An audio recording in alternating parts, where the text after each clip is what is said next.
బరితెగించినటువంటి దొంగ అవతల వాళ్ళని ఏ విధంగా దొంగ అని ముద్ర వేస్తాడు అని అంటే చంద్రబాబు నాయుడు గారిని చూస్తే అర్థమవుతుంది.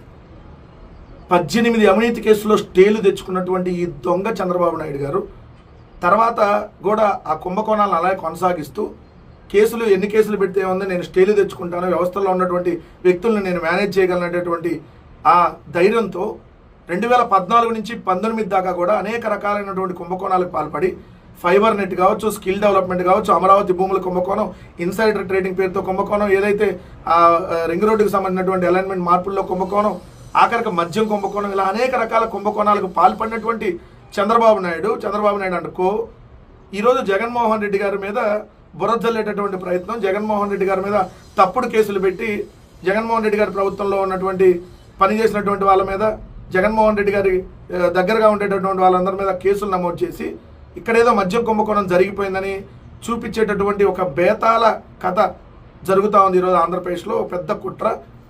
ఈ మద్యానికి సంబంధించి అసలు మూల విరాట్ చంద్రబాబు నాయుడు అనేది ఈరోజు వాస్తవాలతో సహా మీ అందరికీ తెలియజేయదలుచుకున్నాం. ఒకటి గమనిస్తే 2014 నుంచి 19 దాకా చంద్రబాబు నాయుడు గారి హయాంలో కదా కుంభకోణం జరిగింది. మళ్ళీ ఇప్పుడు ఇదే చంద్రబాబు నాయుడు గారి హయాంలో కదా కుంభకోణం జరుగుతుంది.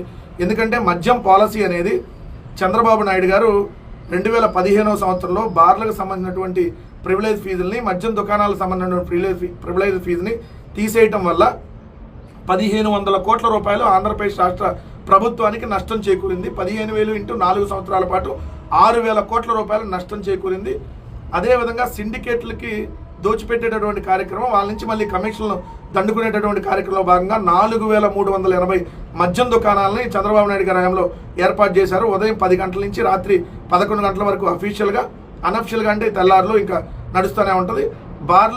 బార్లకు సంబంధించి అదేవిధంగా బెల్ట్ షాపులకైతే అసలు కొదవలేదు. 45,000 బెల్ట్ షాపులు దాదాపుగా చంద్రబాబు నాయుడు గారి హయాంలో గుడి పక్కన బడి పక్కన ఏరులు అయిపోరున్నాయి.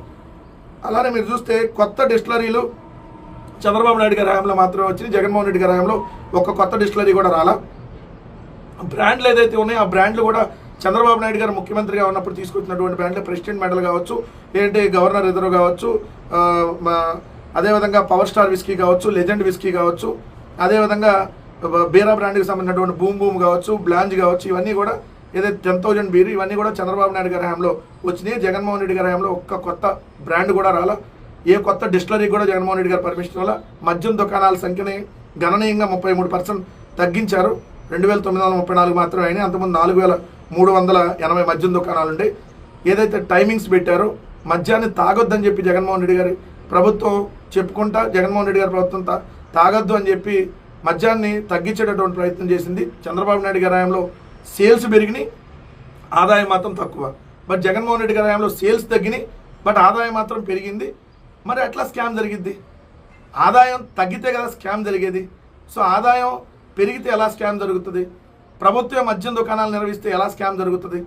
కానీ చంద్రబాబు నాయుడు గారి ప్రభుత్వం అనేక రకాల కుట్రలకు పాల్పడుతూ ఇప్పుడు కూడా మద్యానికి సంబంధించినటువంటి స్కామ్ చేస్తూ ఈ మద్యానికి మూల విరాట్ అయినటువంటి చంద్రబాబు నాయుడు గారు ఈయన మామూలుడు కాదు. ఎట్లా అంటాడంటే 1986లోనే ఏదైతే సారా బాటిలింగ్ సంబంధించినటువంటి ప్లాంట్ ఏర్పాటు చేయాలని చెప్పి ఆ రోజు రామారావు గారి ప్రభుత్వం నిర్ణయిస్తే 3 కోట్ల రూపాయల లంచం తీసుకున్నాడు పురుషోత్తం అనేటటువంటి వ్యక్తి దగ్గర నుంచి. ఇక్కడ తాజ్ బంజారాలో ఒక్కడే కారులో వెళ్ళి 3 కోట్ల రూపాయలు గోను సంచులు వేసుకుని వచ్చాడు. అలాంటి దుర్మార్గుడు, అలాంటి అవినీతి పరుడు ఈరోజు జగన్మోహన్ రెడ్డి గారి ప్రభుత్వంపై నింద వేయాలని, జగన్మోహన్ రెడ్డి గారిని టార్గెట్ చేయాలని వెళ్తా ఉన్నాడు. జగన్మోహన్ రెడ్డి గారి హయాంలో మద్యానికి సంబంధించినటువంటిది ఎక్కడా కూడా అవినీతి అనేది జరగలేదు. ఏదైతే కాంపిటీషన్ కోర్ట్ ఆఫ్ ఇండియా అని ఉంటుంది, దాంట్లో కూడా జగన్మోహన్ రెడ్డి గారి ప్రభుత్వం మీద వీళ్ళు ఆల్రెడీ చంద్రబాబు నాయుడు గారు తన మనుషులతో కేసు వేయించినప్పుడు కూడా ఇక్కడ మద్యం విధానం చాలా పారదర్శకంగా ఉందని చెప్పి వాళ్ళు చెప్పడం జరిగింది. కానీ చంద్రబాబు నాయుడు గారు ఇప్పుడు ఈ రాష్ట్రంలో దీన్ని అంతా డైవర్ట్ చేయడానికి ఏదైతే ఇప్పుడు కొత్త బ్రాండ్లు తీసుకొని వచ్చి దాన్ని కూడా డైవర్ట్ చేసి, ఎందుకంటే ఇప్పుడు తీసుకొచ్చి నాసిరకం బ్రాండ్లు 99 రూపాయలకి చీప్ లిక్కర్ పేరుతో సుమో విస్కీ, సుమో అంటే టాటా సుమో కాదండి, సుమో విస్కీ అనేటటువంటి ఒక చెత్త బ్రాండ్ని, ఏదైతే షార్ట్ విస్కీ అనేటటువంటి ఒక పనికిమాలిన బ్రాండ్ని, Bengaluru whisky, Kerala malted whisky, ఏదైతే ట్రాపికోనా బ్రాందీ 99 రూపాయల బ్రాందీ, ఇలా అసలు ఊరు పేరు లేనటువంటి నాసిరకం బ్రాండ్ని ఇప్పుడు తీసుకొని వచ్చి ఇది కదా కుంభకోణం, ఇది కూడా తెలుగుదేశం పార్టీకి సంబంధించినటువంటి నాయకుల డిస్టిలరీలకు సంబంధించినటువంటి దాంట్లోనే వీటిని తయారు చేస్తూ ఇక్కడ ఏదైతే అడ్డగోలుగా వాటిని సేల్స్ పెంచుతూ ఈరోజు double triple sales only 99 rupees లిక్కర్సే ఉంది. అంటే ఎంత ఎంత చెత్త బ్రాండ్లు తీసుకొని వచ్చి ఈరోజు ప్రజల ఆరోగ్యాలతో కూడా చెలగాటం ఆడుతూ ఓ పక్క కుంభకోణానికి పాల్పడుతూ ప్రభుత్వానికి వచ్చే ఆదాయాన్ని రానియకుండా చేస్తూ బెల్ట్ షాపులు విచ్చలవిడిగా ఈరోజు పత్రికలో కూడా చూస్తే వాళ్ళ బూత్ పత్రికలోనే రాస్తున్నారు మద్యం సిండికేట్ అని చెప్పి. ఎంఆర్పి కంటే ఎక్కువ ధరలకు అమ్ముతున్నారు.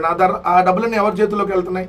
అలానే మొన్న వీళ్ళు తీసుకున్నటువంటి నిర్ణయం ఏదైతే మద్యానికి సంబంధించినటువంటి దుకాణదారులకు మార్జిన్ 14% పెంచడం వల్ల మద్యానికి సంబంధించినటువంటి ప్రభుత్వానికి దాదాపుగా సంవత్సరానికి 3,000 కోట్ల నష్టం వస్తుంది. అంటే దాదాపుగా 5 సంవత్సరాలకి 5 15,000 కోట్ల ఎక్సైజ్ శాఖే నష్టం. మరి డబ్బులన్నీ ఏ చిన్నబాబు దగ్గరికి వెళ్తున్నాయి, ఏ పెద్దబాబు దగ్గరికి వెళ్తున్నాయి? సో మద్యం మూల విరాట్ చంద్రబాబు నాయుడు వాళ్ళ కొడుకు లోకేషే.